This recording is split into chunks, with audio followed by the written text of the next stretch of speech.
Satu hal yang juga kita tidak bisa memungkiri, dan ini pasti terjadi, bahwa mendekati hari kiamat zaman kita tidak makin baik. Jadi jangan harap tahun depan lebih baik daripada tahun ini. Tidak, secara kondisi. Ya. Sekali lagi kata Anas bin Malik, isbiru, bersabarlah kalian, fa innahu la yati alaikum zamanun illa ba'dahu asyarun minhu. Bersabarlah kalian, karena sesungguhnya tidak akan datang satu zaman, satu masa, satu tahun, melainkan zaman masa tahun sesudahnya jauh lebih buruk daripada zaman sebelumnya. Hatta talqaw rabbakum, sampai kalian bertemu dengan Tuhan kalian. Hakadha sami'tuhu min nabiyyikum Muhammadin sallallahu alaihi wasallam. Demikian yang aku dengar dari nabi kalian, Nabi Muhammad sallallahu alaihi wasallam. Ya. Dan itu memang betul terasa. Zaman kita hari ini, terutama di tanah air kita, tidak lebih baik daripada zaman sebelumnya. Dan itu terasa betul. Apa yang membuat masa itu makin buruk? Makin dahsyatnya fitnah demi fitnah yang melanda umat Islam. Betulkah fitnah itu datang bertubi-tubi? Ya. Baik, Bapak Ibu rahmati Allah. Nah, bagaimana kondisi umat Islam pada saat itu? Nah, Rasulullah sampaikan,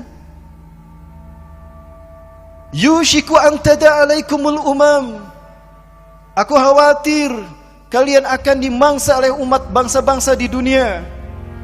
Kama tadal akalata ila qas'athiha, sebagaimana hidangan yang siap disantap dari seluruh ujung, dari seluruh arah.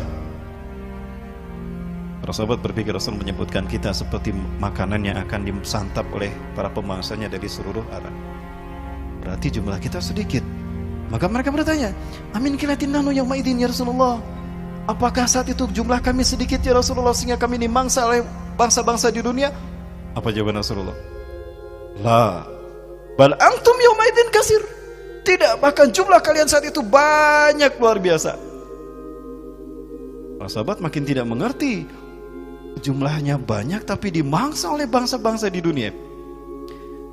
Ya. Tapi apa kata Rasulullah? Walakinnakum gutsa'un ka gutsa'is sail. Tapi kalian seperti buih di lautan. Walaupun jumlah kalian banyak, tapi kalian seperti buih di lautan. Yang namanya buih tinggi menakutkan, tapi kalau kita tebas dengan tangan kita hancur berkeping-keping. Betul? Tidak punya kekuatan. Itulah buih. Kayak buih deterjen. Ya. Yang ada bermuara di ujung sungai, besar kan, menakutkan, tapi kalau kita sentuh, hancur berkeping-keping. Itulah kita hari ini. Au kalimal fi syatil bahar, atau seperti pasir tepi pantai, hamparannya luas luar biasa, tapi ketika diambil dengan tangan diremas-remas, hancur berkeping-keping. Itulah kondisi kita hari ini. Dari 7 miliar umat manusia di dunia, sepertiganya umat Islam. 2 miliar itu kita umat Islam. Tapi nasib kita seperti itu. Walaupun kita menguasai dunia, 2/3 dunia kita kuasai, dan 1315 tahun kita berkuasa, tapi karena kita sudah mulai meninggalkan Quran dan Sunnah, hubbud dunia sudah menjangkit kita, maka saat itulah kita tidak punya kekuatan.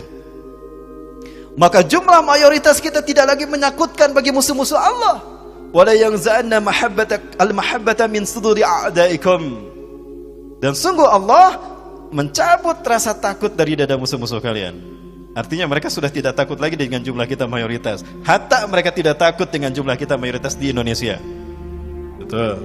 Mereka betul-betul tidak takut kan dengan jumlah kita mayoritas. Mereka berani mencaci maki ulama tanpa ada yang menuntutnya, karena hukum berpihak pada mereka. Ya. Tapi kalau ada yang mencaci maki penguasa, apalagi jika itu ulama, Habib, baru jadi masalah. Walaupun sudah 2 tahun yang lalu. Itulah strategi mereka. Kenapa Barat musuh-musuh Islam tidak takut kepada kita? Karena kita sudah dipecah belah. The fight at impera, lalu dikuasai. Yang tadinya ummatan wahidah, berdaung dalam bendera khilafah, karena sudah hubbud dunia dan takut mati, cinta dunia dan takut mati, wahan tadi, ya, yang dibenamkan pada hati kita, maka jumlah kita sudah tidak lagi ditakuti mereka. Dipecah belah dari ummatan wahidah menjadi nasionalisme. Dari nasionalisme dipecah belah dari unsur yang terkecil, jadi ormas, multi orpol, multi sekte, multi madhab. Betul. Maka makin rapuhlah kita umat Islam. Demi Allah, itulah yang terjadi sampai hari ini. Ketika umat Islam sudah terlena dengan keduniaannya, ya, maka dunia akan membuat mereka takut kehilangan dunia, sehingga mereka tidak mau berjihad. Ketika agamanya dihina, diam saja. Ketika para ulamanya dinistakan, diam saja. Yang penting saya aman, itu bukan saya. Saya sudah punya rumah, sudah punya mobil mewah, anak-anak sehat, cukup. Sehingga tidak niatan untuk berjuang di hadapan Allah. Ini yang terjadi.